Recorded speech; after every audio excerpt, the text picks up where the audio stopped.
Okay, so nothing gives me the ick more than that feeling I get after I let someone cross my boundaries. Not ever wanting to be rude or make someone feel uncomfortable, ashamed, or rejected, I used to say yes to things or accepted behaviours that never made me feel good.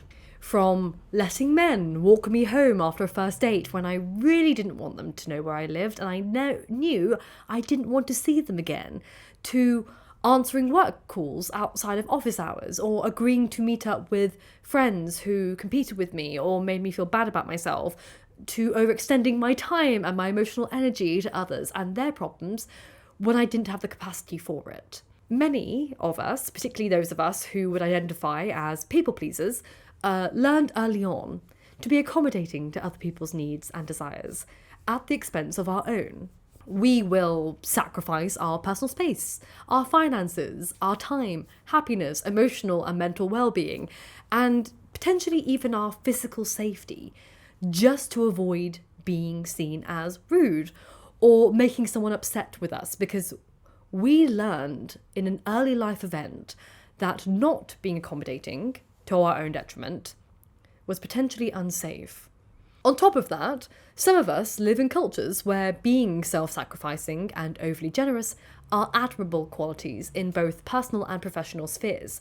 And as such, saying no is not only seen as a social faux pas, but can potentially have dramatic life consequences, particularly in work environments.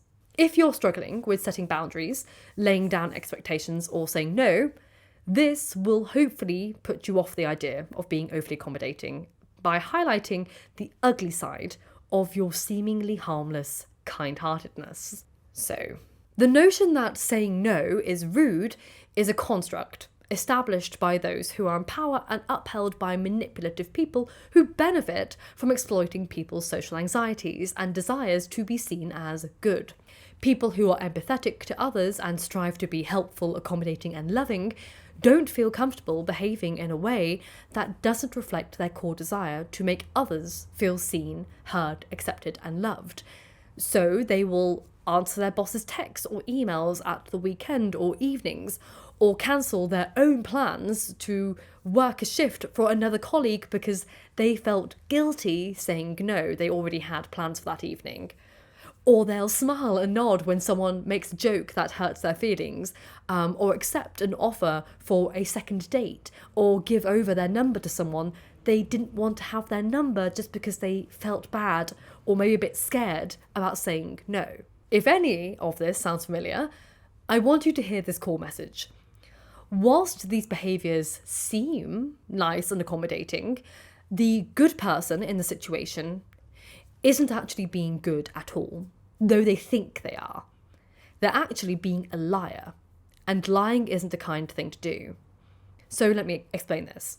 In giving someone their number when they don't really like them, they're lying to the person about their level of interest and investment, which can only result in anger and hurt from the other person's side.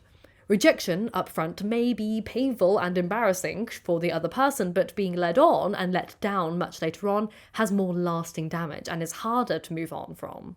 In answering their boss's texts or emails outside of work hours, they're lying to their loved ones that they actually value them above their work. When they don't, their actions say otherwise. And they're also lying to their boss about how much the job means to them and how much time they actually have available. Their loved ones feel neglected, and then their boss will start to feel entitled. So any wavering in the future about time commitments can result in harsher punishments and greater disappointment from an employer. In laughing at jokes that were made at their expense, they lie to the other person that they find them funny and about how much they like them. Because over time, if someone's making jokes at your expense, you'll start to feel resentful at the prankster. And then you may even start treating them poorly in a passive-aggressive way, potentially ignoring their texts or alienating them as a form of punishment or distancing, rather than allowing the prankster to potentially apologise and make amends for any wrongdoings that they weren't even aware of because you laughed at their joke. In cancelling your plans to cover a colleague's shift, you're lying to your colleague about your personal life and commitments. And you're also lying about your eagerness and availability to help another person. Granted, it's nice to help other people when you can, but the colleague may become reliant on you always being available at that date and switching shift, and then may become resentful if later rejected at that date because you set a false premise about the request not being that big a deal. And in fact, your Wednesday knitting club is a bigger deal than you let on because you didn't tell them about it. Sacrificing yourself for the benefit of others may give you that warm and fuzzy feeling of self-validation, but that feeling is only temporary. And whilst people may appreciate your generosity here and there, the long-term effects of you over-accommodating and self-sacrificing will be drastically negative, both internally and externally. When you're dishonest to yourself and to others about your needs, your desires, availability, and comfort levels, you start to build resentful of those around you and also of yourself, which may result in you trying to chase after that warm and fuzzy feeling of I'm a good person by sacrificing yourself even more, only to find yourself in a spiral of self-hatred, exhaustion, and basically misanthropy.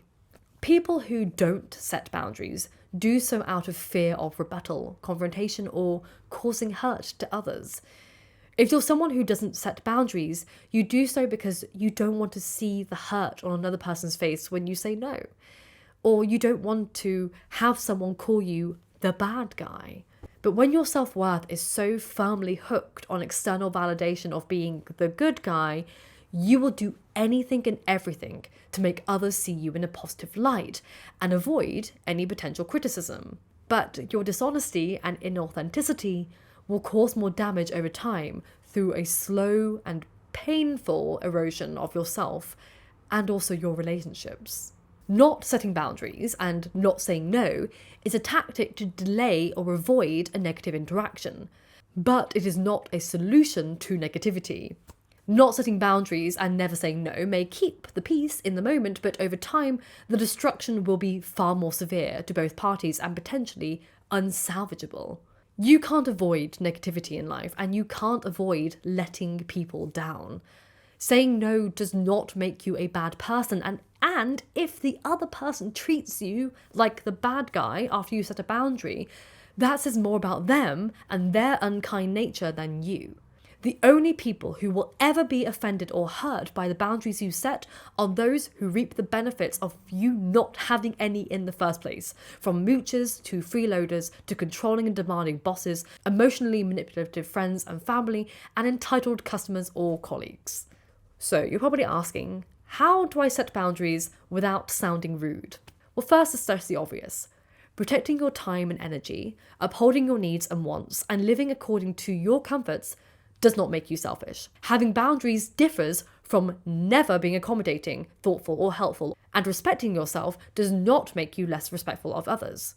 If you're scared of setting boundaries out of fear of being rude, here are some things to keep in mind. 1. If possible, always set boundaries and expectations up front. So let me give you an example. If someone asks you if they can stay at your house for a little while, tell them they're absolutely welcome to, but be upfront with how long you can host them for. So an example of this would be, absolutely, you're more than welcome to stay at mine. I can host you for X number of nights if that works for you. Be direct. Don't beat around the bush or make excuses. As you can see, you still welcomed into your home, but you gave a deadline. If you want to say no, also, you can just say that. For example, say if someone stayed at your house for 3 nights, but then they wanted to stay a bit longer out of want rather than need. So you would reply, I'm really sorry. I loved having you here, but as I said, I could only host you for 3 nights. That's the end of the conversation. It's polite but firm. There's no need to apologise or over-explain yourself. Another example is, say you're on a date and they ask for your number and to see you again, but you're not interested. Now, this is quite scary for women or people probably in the LGBTQIA community which may have a threat of violence, but it still doesn't mean you can't say no. All you have to say is, it was really nice meeting you, but I don't think we're a good match for each other. I hope you find someone that you're looking for. Best of luck. Again, this kind of rejection requires you to have a kind of insight into being in a safe environment and the person that you're around. If you do not feel any immediate threat, there is no reason to not say no. If you feel like you're in a public space with people around you and witnesses and you can say no and you have a safe get out of jail card effectively, then you can say no in a situation. This goes for men as well. You can always say no to a woman in the exact same way. It is not rude to turn down a person's request. Another option is to always offer an alternative. So if you can't say yes to a request, make sure that you can see if you can offer an alternative instead. Say you have a colleague who wants to change shifts with you on a Wednesday, but you have plans with a friend that day. Rather than ditching your friend and saying yes out of politeness, you can offer an alternative by saying, I'm afraid I can't swap shifts for Wednesday as I have plans, but I can do Monday if that works for you. In this situation, you are showing that your colleague that you are open to exchanging in the future, but you're not going to prioritise their needs above your own. It is just a sign of self-respect, but also showing that you are a team player and you are there to help them. The next thing is to always remember to don't feel guilty. It's okay to say no. You're not obligated to do anything you don't want to do. Most of us are uncomfortable with guilt, but we need to learn how to become more comfortable with it in the short term, because the short-term guilt is much better alternative than long-term resentment, hostility, or a hostile work environment or home, or destroyed relationships. Once you start setting boundaries and have a positive experience with people, accepting them gracefully, you'll see that there's nothing to feel guilty or worried about.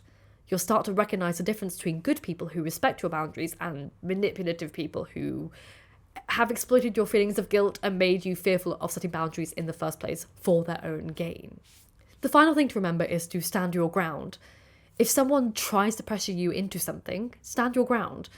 You have a right to say no, and this is great advice when dealing with a power dynamic, such as a boss. So if your boss confronts you about why you didn't reply to their texts or emails on the weekend or in the evening when you know your boundary is only in work hours, that's it. You just have to reply to your boss.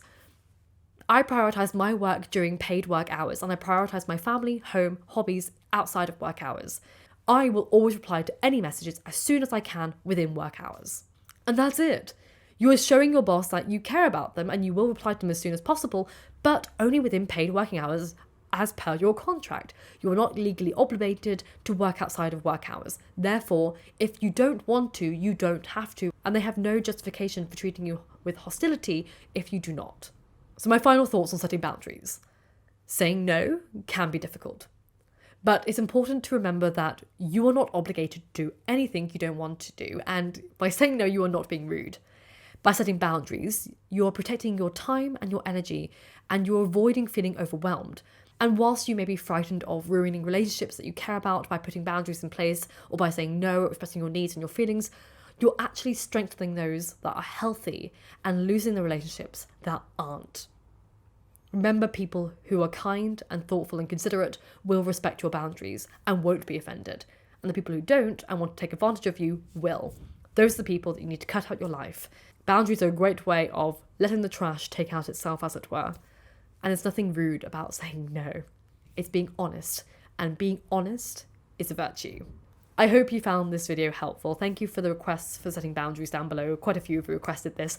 It's always in my description box, a Google Docs form where you can send your requests if you have any. Thank you so much for watching. I hope you enjoyed it. Please consider liking and subscribing if you did.